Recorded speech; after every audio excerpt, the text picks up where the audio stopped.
جربت اضيف ذكاء اصطناعي جوه جودوت، ودي كانت النتيجة. اول حاجة هتفتح جودوت، وبعديها هتفتح المشروع اللي هيكون فيه ال AI.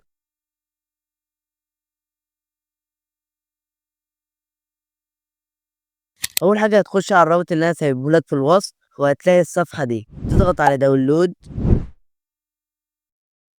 تستنى لغاية ما يحمل. بعد ما يحمل هتلاقيه بالشكل ده، تضغط عليه كليك يمين extract to، خش خش، وهتاخد الملف ده وهتدخله جوه جودوت،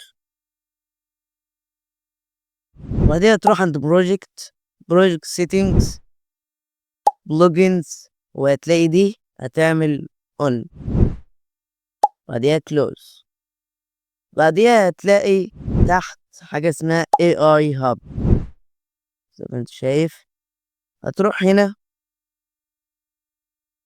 وهتختار اولما تيربو، وهتختار فوق دي، وهتروح عند الاي بي كي، وهتضغط على جيت كي، هينقلك الموقع ده. هتعمل اول حاجة تسجيل دخول بحسابك، وبعديها هتلاقي الصفحة دي قدامك، تروح عند كيز واد اي بي،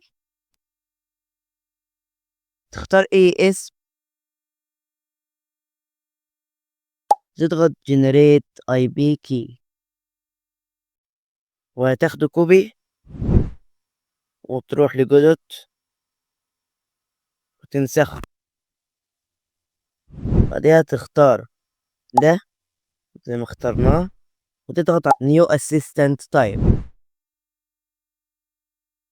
تكتب اسم المساعد مثلا AI، تضغط كرييت AI اهو، هنكتب له مثلا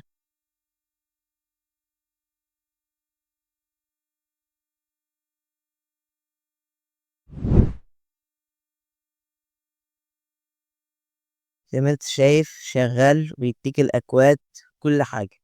وبكده نكون خلصنا. ممكن تعمل الطريقة دي مع اي مشروع انت عايزه، ولو استفدت متنساش تحط لايك وتشترك في القناة وتفعل جرس التنبيهات عشان يوصلك كل جديد. وبس، سلام.